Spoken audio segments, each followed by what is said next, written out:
गोपाल नंद लाल कृष्ण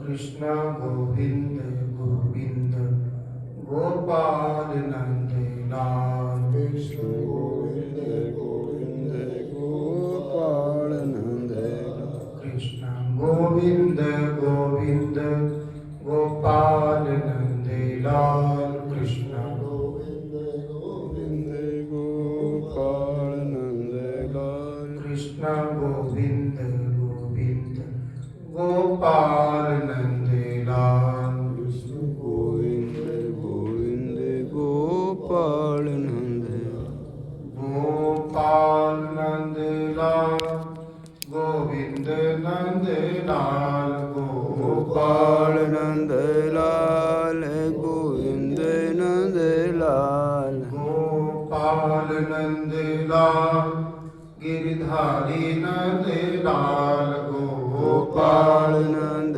लाल गिरधारी नंद लाल कृष्ण गोविंद गोविंद गोपाल नंद लाल कृष्ण गोविंद गोविंद गोपाल नंद लाल कृष्ण गोविंद गोविंद गोपाल नंद लाल कृष्ण गोविंद गोविंद गोपाल नंद लाल कृष्ण गोविंद गोविंद गोपाल नंद लाल कृष्ण गोविंद गोविंद गोपाल नंद लाल कृष्ण गोविंद गोविंद गोपाल नंद लाल कृष्ण गोविंद गोविंद गोपाल नंद लाल श्री वृंदावन बिहारी लाल की जय श्री राधा रानी की जय श्री ललित लाडली गोपाल लाल की जय श्री ललित विनोद लाल की जय श्री वृंदावन धाम की जय श्याम सुंदर श्री यमुने महारानी की जय अनंत कोटि सर्वसंत महात्माओं की जय श्रीमद् भागवत महापुराण की जय श्री सुखदेव जी महाराज की जय श्री परीक्षित जी महाराज की जय जय जय श्री राम कृष्ण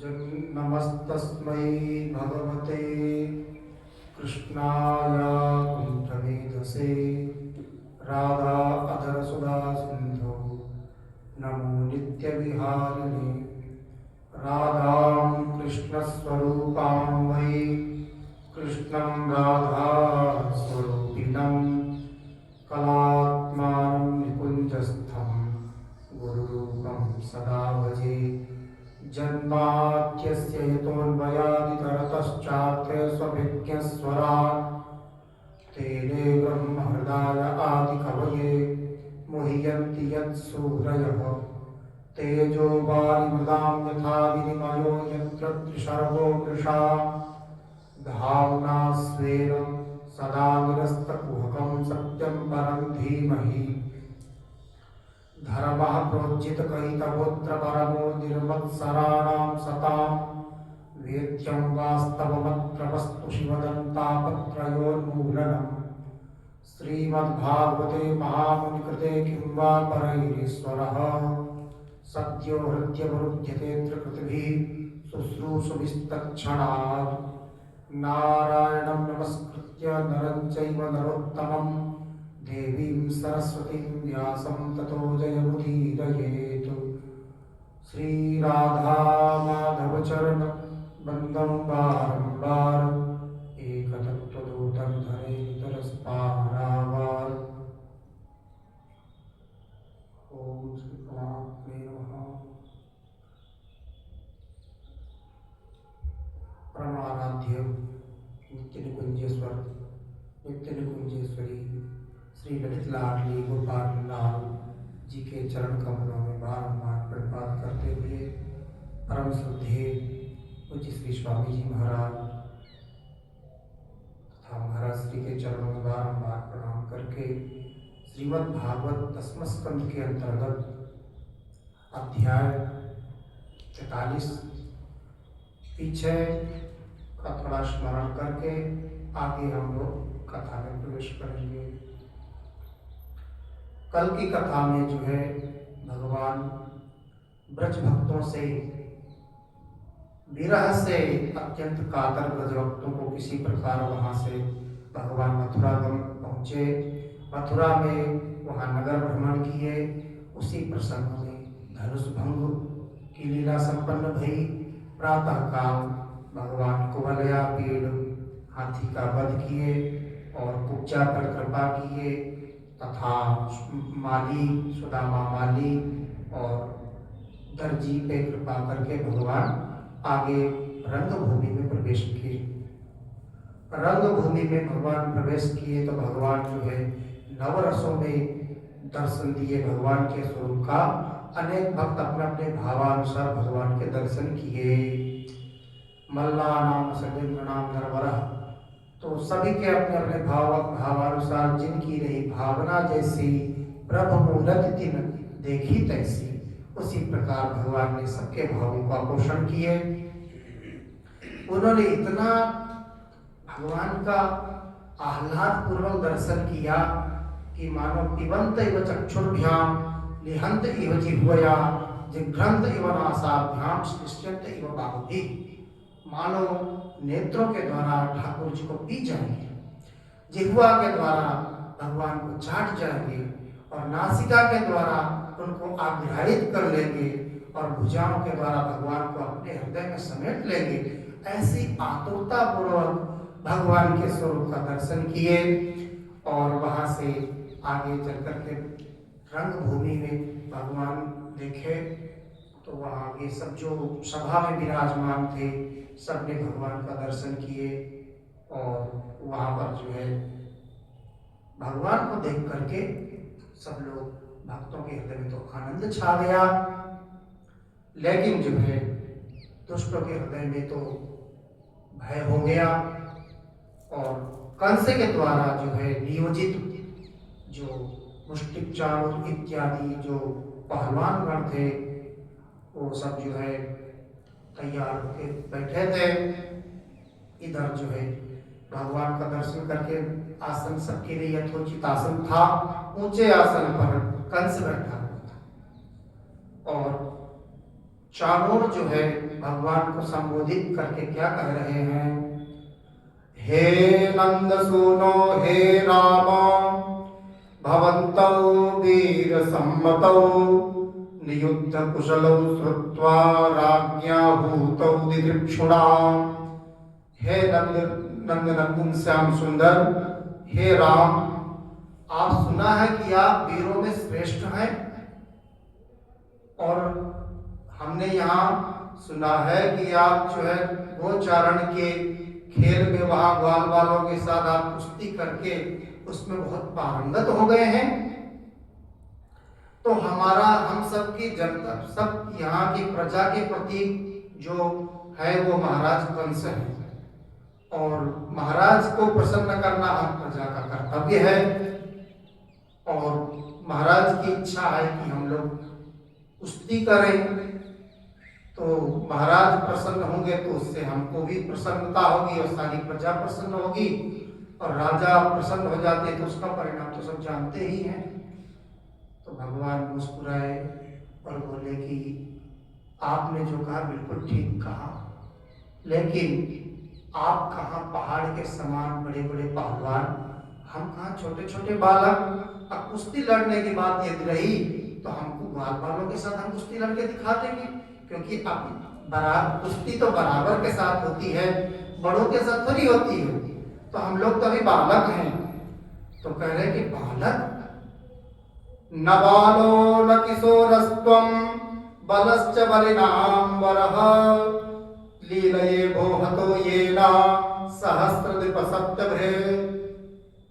कहते बालक, अरे अभी 10,000 हाथियों का बल रखने वाला कोलिया पीठ को आपने खेल खेल में मार के उसके दांत उखाड़ लिए। और कह रहे बालक, आप बालक नहीं है ना किशोर नहीं है, आप बहुत बड़े बलवान हैं, और आप जो है हमारे साथ, आपको कुश्ती लड़ने में कोई जो है अनुचित नहीं है।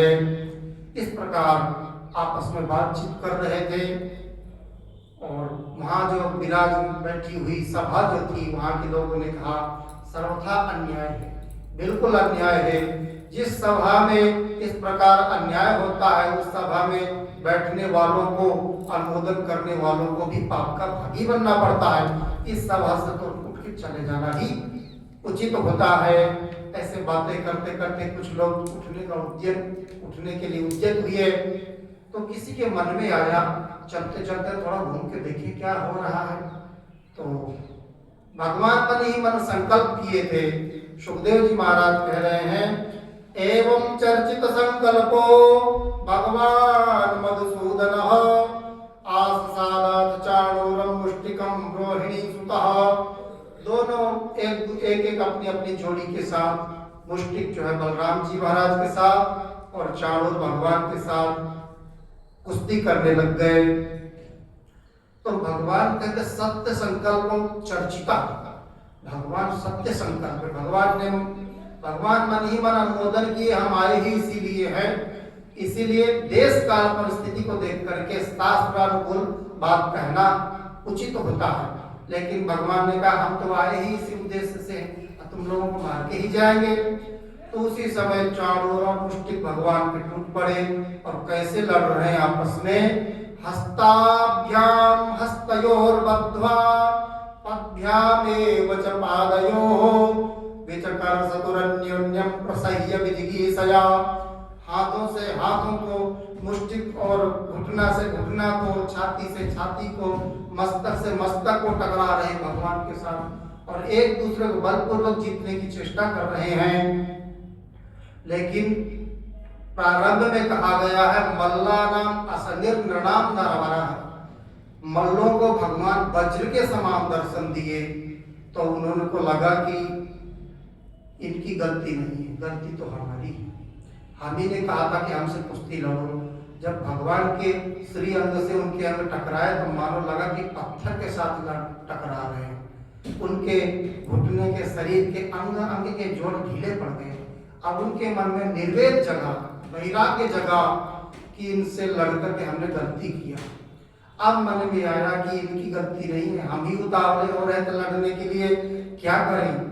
अब उनके जो उपाध्यायगण थे, मल्लों के उपाध्याय मतलब जो मल्लों के आचार्य, वो सब शिक्षा देने वाले वो बैठे बैठे वहां से पैतरे बता रहे हैं। उन्होंने कहा कि पैतरे बताने से क्या होगा, हम जैसे बीत रही हमारे पे वो तो हम ही जानते हैं। कंस कह रहा है वहां से संकेत से कि मैं वहां पैतरा बदलने के लिए थोड़ी थोड़ी तुमको तैयार किया, इनको जल्दी मारो। भगवान प्रतीक्षा कर रहे थे कि ये अपनी ओर से ही कोशिश करें, उसके बाद फिर हमको अपना मौका मिल जाएगा। तो इधर जो है आपस में कुश्ती हो रही है। कुछ लोग उठ के जा रहे हैं तो घूम के देखे, जिनको हम छोटे छोटे कुमार किशोर देखते थे वो तो इनके तो छक्के छुटा रहे हैं। तो घूम के सब बैठ गए वापस सभा में। और ब्रज की गोपियां, वो जो मथुरा की अंगनाएं जिनका भगवान के प्रति वात्सल्य भाव था, वो इन 3-4 श्लोकों के द्वारा भगवान की रूप माधुरी का दर्शन कर रही हैं। पुण्यावत ब्रजभुवो यदयं नृलिंग गूढ़ः पुराण पुरुषो वनचित्रमाल्यः गाः पालयन् सह बलः क्वणयंश्च वेणुं विक्रीडयाञ्च तगिरित्ररमार्चितांग्री। उधर भगवान कुश्ती लड़ रहे हैं मुष्टिक चाणूर से, इधर इनको अपने भाव में भावित हो रही हैं। कहते सखी ये कितने कोमल से हैं और कितने सुकुमार हैं, इनका रूप कितना आनंददायी है। वास्तव में ब्रज के वासी जो ब्रजांगनाएं हैं वो धन्य हैं, उनके पुण्य का क्या कहना। कहते कि जिनके यहाँ पुराण पुरुष परमात्मा, साक्षात परमात्मा गूढ़ रूप से ग्वाल रूप धारण करके वहाँ नाना प्रकार के वेश धारण करके कभी गोचारण को जाते हैं, कभी गोचारण से आते हैं, ऐसा सुंदर रूप का दर्शन करती हैं। उन्होंने ऐसा कौन सा तप किया था, ऐसा कौन सा पुण्य किया था जो साक्षात लावण्य के धाम भगवान के दर्शन अपने नेत्रों के द्वारा करती हैं। कहते हैं कि सखी ये तो उनका दर्शन है, लेकिन उनकी जीवनचर्या तो बड़ी विलक्षण है। गोदोहन के समय, दधि मंथन के समय, गृह मार्जन के समय केवल एक चित्त अनुरक्त होकर के भगवान के नामों का गुणगान करती हैं और उसी में तदाकार तन्मय रहती हैं और प्रातः काल जो रूप माधुरी का दर्शन करती हैं दिन भर उसी में डूबी रहती हैं और संध्या के समय जो रूप माधुरी का दर्शन करती हैं सारी रात उसी रूप माधुरी में छकी रहती हैं। इधर ये अपने भगवान के विषय में चर्चा कर रही थी आपस में, उधर जो है मुष्टिक और चाणूर बड़ी जोर से भगवान के वक्षस्थल पर दोनों मुष्टि बांध के प्रहार किया। तो भगवान अचल दीपा, एकदम अचल, जैसे हाथी के शरीर पे गजरे फूल की माला मारो तो उसमें कितना प्रभाव पड़ता है, ऐसे भगवान जो है अचल, एकदम जो है अचल रहे, कोई विचलित नहीं हुए और वही दोनों मुष्टि पकड़ करके उसको आकाश में घुमा दिए और ऐसी पछाड़ लगाए जैसे धोबी कपड़ा धोता है। कहते हैं कि पछाड़ लगाने के पहले ही चाणूर के प्राण चले गए और इधर मुष्टिक जो है बलराम जी महाराज के जो है एक मुक्का लगाया तो बलराम जी महाराज ने उसको उपेक्षा पूर्वक उसके कान में एक थप्पड़ लगाया तो उसके प्राण चले।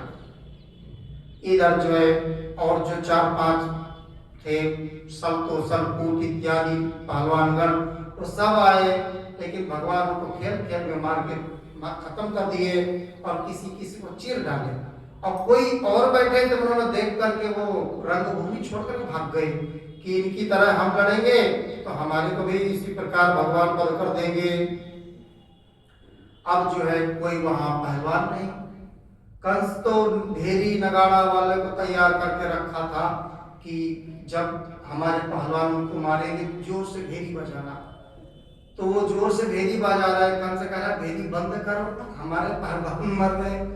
तो वो समझ रहे हैं कि कंस महाराज कह रहे हैं कि और जोर से बजाओ, तो और जोर से भेरी बजा रहे हैं। तो भगवान देखे कि अब तो पहलवान कोई है नहीं, तो मधुमंगल मनसुखा इन सखाओं को खींच के ऊपर सिंहासन से ले आए और इनसे कुश्ती लड़ने लगे और कहते बड़े सुंदर सुशोभित हो रहे हैं और मधुमंगल से भगवान हार गए।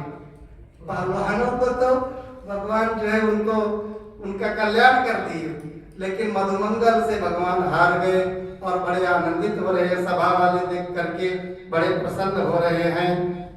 इधर जो है कंस बहुत घबराया, वो देखा कि अब तो हमारा कोई बचा ही नहीं, तो जैसे कि सन्निपात में आदमी बड़बड़ाता है ऐसे ही कंस बोल रहा है कि अरे बहुत जल्दी इन जो है असभ्य बालकों को नगर से निकाल दो और नंद को कैद कर लो, वसुदेव देवकी को मार दो और मेरा पिता जो है आज भी राज्य की लोलुप इच्छा वाला है, इसका शीघ्र इसको जो है वध कर दो।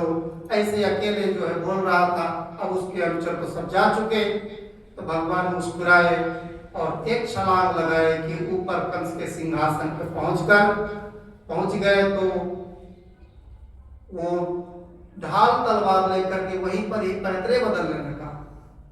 तो सुखदेव जी महाराज कहते हैं कि राजन, जैसे कि सांप को गरुड़ जी बड़े वेग पूर्वक पकड़ लेते हैं, उसी तरह भगवान ने ढाल तलवार लेकर के पैतरे बदलते बदलते जैसे गरुड़ जी सांप को पकड़ लेते हैं, ऐसे भगवान ने पकड़ करके ऐसा थप्पड़ लगाया कि वो नीचे सिंहासन के जाके गिरा और गिरते ही भगवान उसके कंस के ऊपर जो है गिरे। कहते हैं कि भगवान अखिल ब्रह्मांड जिनके रोम रोम में विराजमान हैं, उनके कूदते ही कंस के प्राण निकल गए। और बोले कंस निसूदन भगवान की जय। इस प्रकार कंस का वध हो गया और कंस के जो भाई थे कंक ने क्रोध इत्यादि 8 भाई, वो सब जो है क्रोध पूर्वक भगवान की ओर दौड़े। भगवान ने उन सबको कंस की भांति ही उन सबका वध कर दिए। अब कंस की जो पत्नी थी, दो अस्ति और प्राप्ति, वो आकर के विलाप कर रही हैं, और विलाप करने के बाद उसका जो मृत कर्म जो भी है भगवान ने यथोचित संपन्न किए। अब जो है इधर पिता वसुदेव जी, माता देवकी जी, उनको जो है कारागार से मोचन करना था। वही भगवान जाकर के उनको कारागार से मुक्त करने पहुंचे। तो जैसे देखे तो विस्मय हो गए कि अरे ये साक्षात नारायण, साक्षात पुराण पुरुष भगवान मेरे यहाँ प्रकट भये, इनको मैं कैसे चरण छुआऊं। इस प्रकार पीछे हटने लग गए। तो भगवान क्या कहते हैं, पितरा उपलब्धार्थौ विदित्वा पुरुषोत्तमः मां भूदिति निजाम मायां तथा जन मोहिनीं।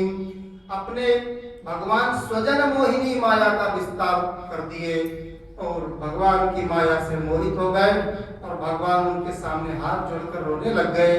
कहते हे माता, हे पिता, क्या करें, विधाता के विधानवश हमको बचपन से आपको हम पुत्र सुख ना दे पाए, क्या करें, विधाता का ऐसा ही खेल था, हमको आपसे दूर रहना पड़ा और आपका वात्सल्य भी हमें न प्राप्त हो सका।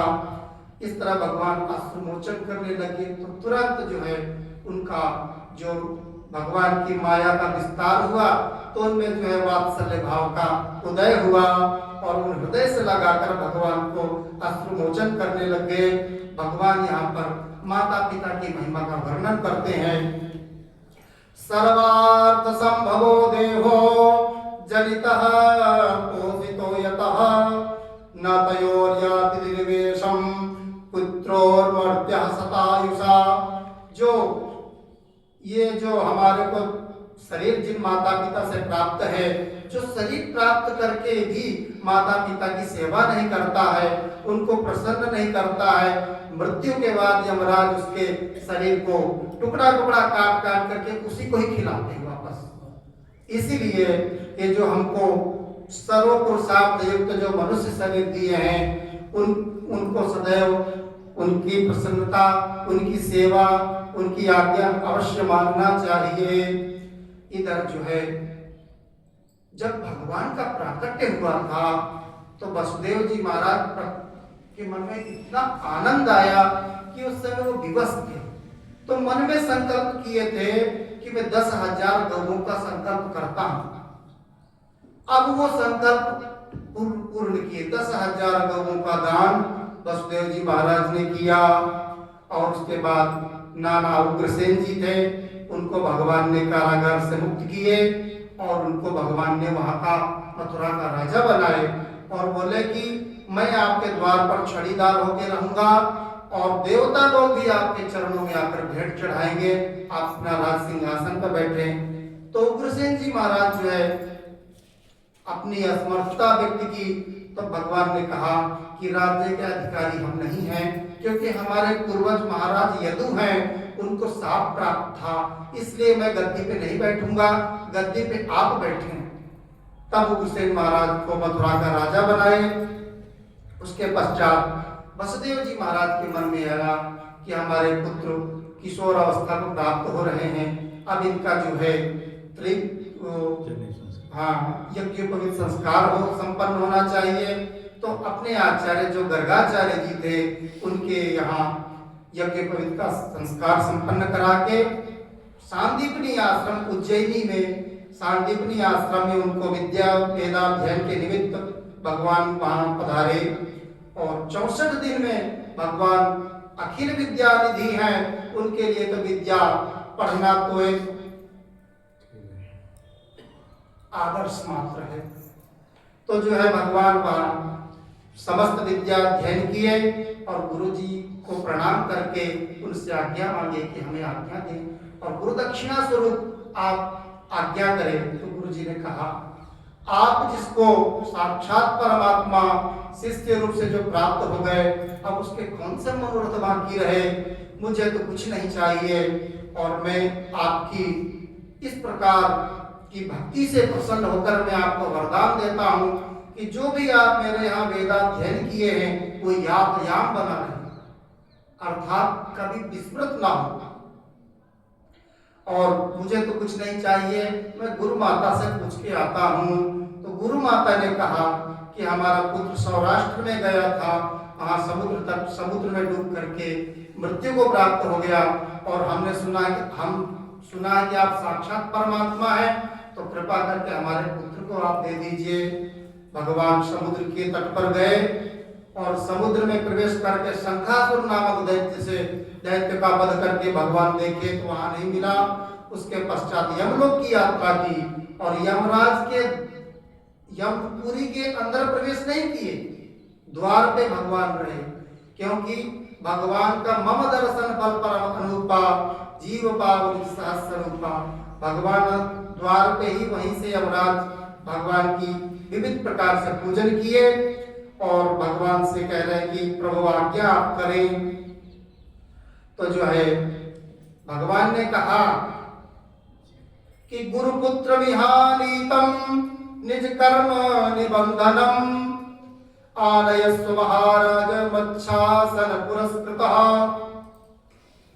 हमारे गुरु जी का पुत्र यहाँ आया था और अपने कर्मों के अनुसार आपके यहाँ आया हुआ है, आप जो है उसको शीघ्र ला के दीजिए। और इसके साथ में भगवान ने एक गूढ़ बात ये कही कि मच्छासन पुरस्कृत्य, किंतु परंतु मत करना और उसका कोई खाता न दिखाना, मेरी आज्ञा को आगे करके उसको तत्काल ला के दीजिए। भगवान की आज्ञा पा करके धर्मराज उस जीवात्मा को ला करके भगवान को प्रदान किए। भगवान ले करके गुरुपुत्र को, गुरु माता को तथा गुरु जी को अर्पण करके गुरु जी से आज्ञा लेकर के आप जो है मथुरा की यात्रा किए। अब जो है